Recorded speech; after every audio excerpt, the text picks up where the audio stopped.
Mesdames et messieurs, c'est toujours un réel plaisir d'être parmi vous. Bonsoir et bienvenue dans cette nouvelle édition.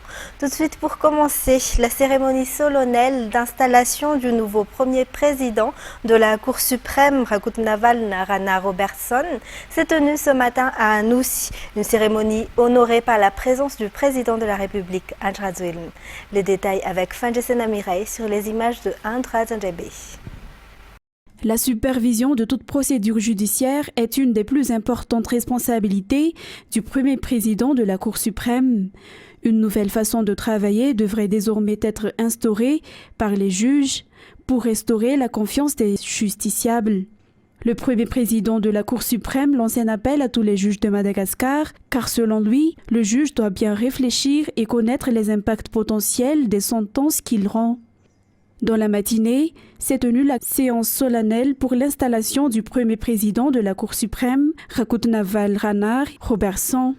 Le président de la République, Andra Zouilm, également président du Conseil supérieur de la magistrature, a honoré de sa présence cette cérémonie qui a eu lieu à la Cour suprême d'Anoussi.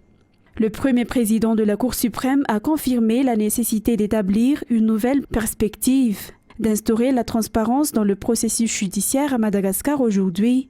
La Cour suprême assure l'harmonie des trois tribunaux principaux qui la composent, la Cour de cassation, le Conseil d'État et la Cour des comptes publics, selon les explications.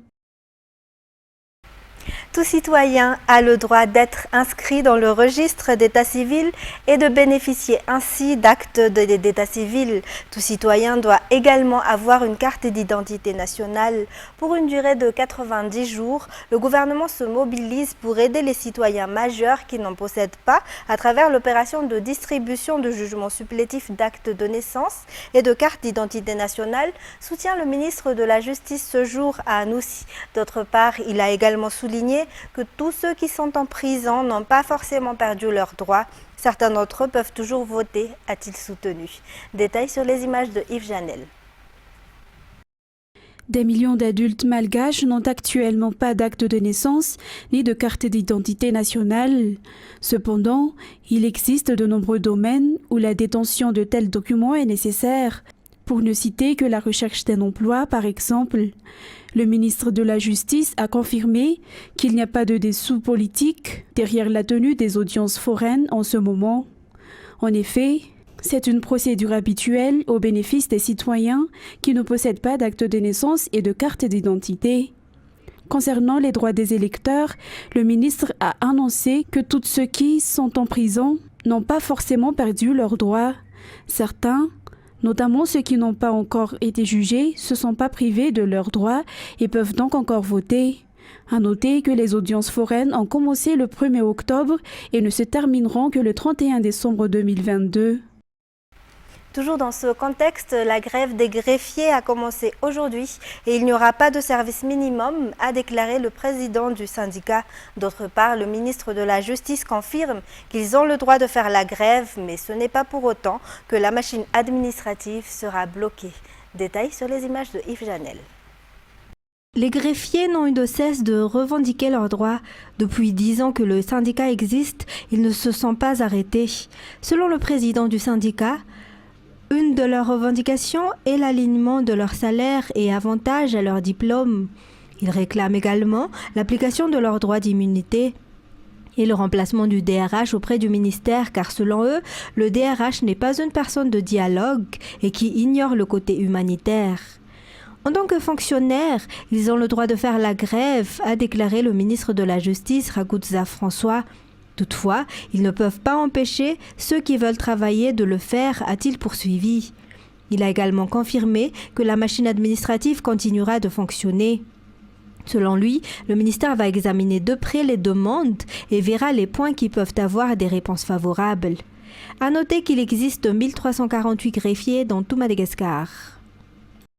Dans un tout autre sujet, le projet Titre Vert, qui est une collaboration entre le ministère de l'Agriculture et de l'Élevage et du programme FIARIN, recevra une subvention de 1 milliard et 600 millions d'ariars du gouvernement malgache pour promouvoir l'économie de base. Le gouvernement réservera également 4 milliards d'ariars pour acheter des engrais pour faire face au démarrage de la campagne agricole en octobre, selon la décision du Conseil des ministres tenue hier. Jean-Claude Djamalal. Ces 1,6 milliard d'ariars financeront de projets dans le titre vert économique pour les jeunes entrepreneurs qui veulent œuvrer dans l'agriculture et l'élevage dans la région de Diana, Vaknakarech, Matsajamboun et Menabe. Le second est le titre vert social, à travers lequel le gouvernement financera l'exploitation agricole des familles dont les terres sont victimes de la sécheresse dans la région Anossi. La fourniture d'engrais, d'outils et de machines nécessaires à l'agriculture de ces familles est l'axe principal de la deuxième forme du projet titre vert. Par ailleurs, compte tenu de la difficulté des agriculteurs à cause de la hausse du prix des engrais, le gouvernement malgache allouera également 4 milliards d'ariars pour financer leur achat pour faire face à la rentrée agricole d'octobre prochain. Ces engrais seront remis aux agriculteurs dans différentes régions qui en ont vraiment besoin à travers Madagascar. Ce projet s'inscrit dans le cadre de la mise en œuvre des 6e et 9e engagements du président de la République, à savoir l'autosuffisance alimentaire et un travail décent pour tous. Et puis une voie rapide de 28,5 km sur la nationale 58 bis, reliant la gare Maki-Indutapenak à Imirtsetusk, sera construite. Des pistes cyclables ainsi qu'une voie ferroviaire pour le train urbain y seront également mis en place. Le Conseil des ministres tenu hier a aussi accordé la construction de gares pour les téléphériques. Toujours un reportage de Jean-Claude Djamalal. Le gouvernement procédera à la mise en œuvre du projet Voie rapide Ouest-Tana qui s'inscrit dans la mise en œuvre du PEM. En conséquence, l'avis d'appel d'offres sera lancé. Ce projet reliera la route qui part de la gare routière Maki-Indutapenak et atteindra la route nationale 58 bis à Imirtsetusk en passant par la commune rurale de Fiadanan, d'Ambujapet, Fenoiriv, à la Kamis, en Batumravavi. Ce sera une autoroute de 4 voies. 80% du financement de la construction de l'ensemble des ouvrages sera assuré par l'entreprise adjudicataire et 20% seront garantis par l'État malgache. Cette route aura une longueur de 25,8 km et le projet vise le désengorgement de la capitale. Par ailleurs, la décision relative à la réhabilitation de la route nationale RNS 10 reliant Anjanvour, RNP 7, PK 850 plus 100 à Mbuvumbe, PK 434 au bénéfice du public a également été approuvé. Le terrain concerné par les travaux de construction sera acquis par l'État malgache, soit par voie de négociation avec le propriétaire, acquisition par voie amiable, soit par enlèvement au profit du public, expropriation pour cause d'utilité publique. Les préparatifs pour la mise en œuvre du transport par câble sont également en cours. Le Conseil des ministres a approuvé l'autorisation de construire des gares pour ces transports par téléphérique. Et le Conseil des ministres d'hier a approuvé l'accueil par Madagascar du sommet des chefs d'État et des chefs de gouvernement du COI ou Commission de l'océan Indien. Pour rappel, il a été décidé lors de la 34e session du Conseil des ministres des États qui s'est tenue à Mahé aux Seychelles que Madagascar accueillerait le sommet le 25 juin 2020. Mais à cause de la pandémie de Covid-19, cela a été reporté et se fera prochainement à Madagascar. Le sommet se tient tous les 5 ans et a pour but de déterminer la politique générale de la COI. Environnement à présent, la partie ouest de la Grande Île est actuellement en plein dans la saison où les risques d'incendie sont grands du fait de la pratique de l'agriculture et d'élevage qui a besoin de feu, mais aussi à cause d'inattention et des actes criminels, selon les explications apportées par les responsables au sein du ministère de l'Environnement et du Développement durable. Les feux de brousse ont néanmoins diminué de 90% cette année par rapport à l'année dernière grâce aux efforts fournis malgré le manque de moyens, selon toujours les explications. Natera Koutumav, Barnienne à 2100. En 2021, 4 490 000 hectares de forêt ont été brûlés dans le pays. Si cette année, 90 000 hectares seulement ont été brûlés jusqu'au mois d'août dernier. Ainsi, les feux de brousse ont diminué à plus de 90% à Madagascar cette année comparé à l'année dernière. Les stratégies mises en place pour lutter contre les feux ont apporté leurs fruits, selon les responsables au sein du ministère de l'Environnement et du Développement durable, malgré les difficultés rencontrées, comme le manque de moyens ou encore d'effectifs. Nous efforçons de faire le nécessaire, de mettre en place des protections contre le feu, d'installer des structures et d'utiliser les nouveaux matériels comme cela a été le cas dans le baie de Bâle où nous avions utilisé 4 drones car tant que le feu était là, on ne peut pas entrer dans la zone concernée. Ces matériels sont néanmoins insuffisants. Nous utilisons aussi des sacs d'eau, des citernes qu'on enfuit dans la terre et que la pluie remplit. Elles ont été utilisées au moment des feux. Le ministère travaille étroitement avec les partenaires pour compléter les manques, a souligné le responsable. Le ministère de l'Environnement connaît déjà l'existence des feux à chaque période de l'année, notamment entre juillet à novembre pour la partie ouest et de décembre à janvier pour la partie est. Il met en place diverses mesures concernant ceux qui pratiquent les cultures sur brûlis, car ce sont de telles pratiques qui sont à l'origine des feux. Le ministère met également en place des cellules anti-feu de brousse au niveau des Fukuntan, des communes et des districts, et ce sont ces dernières qui sensibilisent les habitants sur la lutte contre les incendies. Autour ceux de la baie de Bâle, à Swalal et d'Ankarach, des feux ont été vus également dans les districts d'Ambujachim et d'Antsimjam cette année. Pour l'heure, le ministère de l'Environnement n'a pas encore réuni les statistiques concernant les feux de brousse depuis août à aujourd'hui, selon les explications. Le ministère de l'Environnement et du Développement durable est la seule entité qui peut délivrer les autorisations pour l'exploitation des bois de palissandre dans le pays, selon les explications du secrétaire général du ministère aujourd'hui. De ce fait, la voiture transportant ces palissandres arrêtée à Vuichev Parafaravoul a été saisie et mise en fourrière car le chauffeur n'a montré qu'un seul document qui circule actuellement sur les réseaux sociaux. Le ministère est actuellement en pleine enquête sur cette affaire car les responsables sur place sont des OPJ, selon toujours les explications du SG du MED, qui souligne néanmoins que la présomption d'innocence doit être de rigueur. Il a noté que les bois de palissandre figurent parmi les essences protégées inscrites dans le CITES, donc qui ne peuvent pas être exploitées. Et puis Madagascar entre progressivement dans la saison chaude actuellement. La partie sud du pays va refaire face aux problèmes de sécheresse, notamment la lutte contre le kéré. Le député élu dans la région a alerté les responsables étatiques afin de chercher des solutions ainsi que les stratégies à mettre en œuvre pour faire face à ces problèmes dans le sud de Madagascar. Ou Birasamman sur les images de Anzara Zonarvelu. Un bidon d'eau se vend jusqu'à 3 milliards dans la partie sud de Madagascar en cette période où l'on n'en est encore qu'au début de la saison sèche. La population manque d'eau car les sources commencent à se tarir. Selon le député Jean-Michel Henry, élu dans la région d'Adjoui, la lutte contre le kéré risque d'être difficile étant donné que la hausse rapide de la température et le changement climatique. À cet égard, il faut dès à présent trouver les solutions et les stratégies à mettre en œuvre pour faire face à ces problèmes du sud de Madagascar.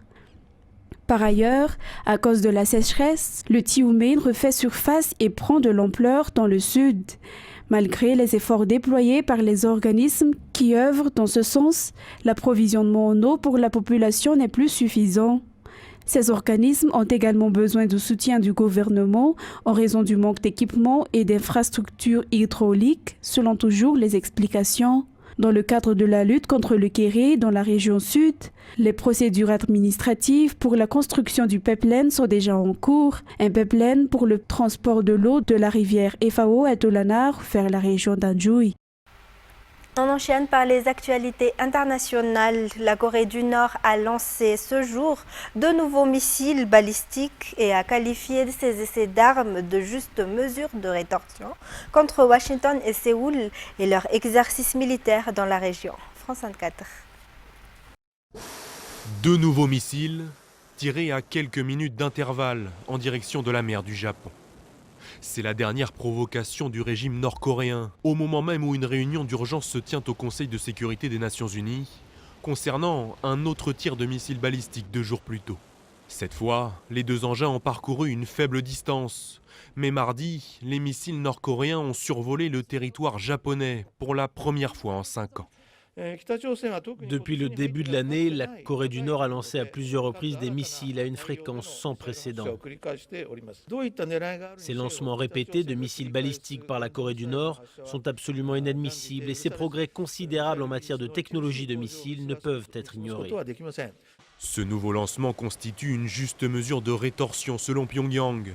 Le régime dénonce les manœuvres militaires conjointes menées par la Corée du Sud et les États-Unis ces derniers jours pour dissuader leur ennemi de poursuivre son programme balistique. Des opérations critiquées par la Chine à la tribune des Nations Unies. Alliée de la Corée du Nord, elle a dénoncé une responsabilité américaine dans la résurgence des tensions. Nous avons remarqué les nombreux exercices militaires conjoints menés par les États-Unis et d'autres pays dans la région. Les États-Unis jouent un double jeu et sont engagés dans des manœuvres politiques empoisonnant l'environnement sécuritaire de la région. Dans ce contexte, les tensions accrues dans la péninsule ne sont pas une surprise. En mai dernier, Pékin et Moscou s'étaient opposés à une résolution du Conseil de sécurité pour de nouvelles sanctions contre la Corée du Nord. Les responsables sud-coréens et américains redoutent eux que la situation ne s'aggrave rapidement. Ils assurent que le régime se préparerait à un nouvel essai nucléaire. Il pourrait avoir lieu après le prochain congrès du Parti communiste chinois, qui débute le 16 octobre prochain. Des dizaines de milliers de Hongrois ont manifesté de nouveau hier à Budapest pour dénoncer les conditions salariales et le travail des enseignants et des problèmes d'effectifs selon des journalistes de l'AFP. Nous sommes avec nos enseignants. Sans prof, il n'y a pas d'avenir, pouvait-on lire sur les banderoles portées par les manifestants dont beaucoup étaient des adolescents. France 24. Dans les rues de Budapest, un slogan. Pas de professeurs, pas d'avenir. Des milliers de manifestants hongrois sont descendus mercredi dans les rues, jusque tard dans la soirée. Devant le Parlement, ils ont protesté contre le manque de personnel et les mauvaises conditions de travail. En Hongrie, le salaire mensuel moyen d'un professeur ne dépasse pas les 600 €. Plus tôt dans la journée, élèves, parents et éducateurs avaient formé une chaîne humaine, bloquant même temporairement un pont du centre-ville. Nous devons défendre nos enseignants car la situation est intenable. Cela ne peut pas continuer ainsi. Je crois qu'il y aura du changement si nous nous défendons. Le problème avec l'éducation hongroise, c'est que personne ne s'est penché sur les problèmes depuis des décennies. Elle est dans le même état qu'il y a 60 ou même 100 ans. Je pense qu'il y a de plus en plus de signes qui montrent que nous vivons en dictature. Dans l'histoire hongroise, nous en avons tellement vécu. Je pense que c'est pour cela qu'il y a autant de gens ici. Après une manifestation nationale des enseignants en janvier, le gouvernement a restreint le droit de grève. Conséquence, certains professeurs ont perdu leur emploi pour y avoir participé. Pour le Premier ministre nationaliste hongrois Viktor Orbán, les mesures réclamées par les enseignants dépendent de l'Union européenne. Le gouvernement dit attendre les milliards d'euros du fonds de relance, voté après la pandémie du Covid-19. Mais en raison de soupçons de corruption, une grande partie n'a toujours pas été débloquée. En proie à une inflation à 2 chiffres, l'économie hongroise est à la peine. Selon certaines projections, elle pourrait entrer en récession l'année prochaine. Et pour terminer, un ancien policier armé d'un fusil et d'un couteau a tué ce jour au moins 32 personnes, dont 23 enfants dans une crèche en Thaïlande. L'un des pires massacres que le royaume ait connu avant de tuer sa famille et de se suicider. France 24. Tout à fait, c'est un massacre d'enfants très jeunes, vous le disiez, qui a donc eu lieu aujourd'hui vers l'heure du déjeuner dans le nord-est de la Thaïlande, cette crèche. Cet ancien policier, donc, qui est le principal suspect, il est âgé de 34 ans, eh bien, il est arrivé dans cette crèche et il a tiré d'abord sur le personnel de l'établissement, avec notamment une maîtresse qui était enceinte de 8 mois, puis il a tiré sur les enfants et ensuite il s'est enfui. Il aurait percuté avec son véhicule plusieurs personnes. Encore une chasse à l'homme s'est organisée donc à sa poursuite à l'initiative de la police, mais selon certains policiers, il serait déjà mort. Il se serait en fait suicidé en tuant aussi sa femme et ses enfants. En tout cas, vous le disiez, le pays est en état de choc. On a vu les images de mères en larmes, de mères criant circuler sur les réseaux. 2 ans, en 2020, il y avait eu un massacre dans un centre commercial. Un ancien militaire avait tué 29 personnes, mais c'est finalement assez rare. Il y a en Thaïlande peu de criminalité, enfin relativement peu, en tout cas comparé aux États-Unis, peu aussi d'armes à feu. On est à 15 armes bien pour 100 habitants. En France, c'est 20%. Et aux États-Unis, c'est plus d'armes que d'habitants. Donc, on est dans un scénario plutôt d'un pays plutôt pacifiste, même si c'est vrai qu'en comparaison aux autres pays de la région et les pays voisins, il y a plus d'armes en Thaïlande. En tout cas, pour le pays, eh bien, c'est vraiment un choc. C'était les points essentiels de cette édition. Mesdames et messieurs, je vous remercie de l'avoir suivi. Restez avec nous tout de suite après la série Revenge. Quant à moi, je vous retrouve la semaine prochaine pour de nouvelles éditions. Natera Koutoumov sera avec vous à partir de demain. Au revoir et passez une excellente soirée sur Viva.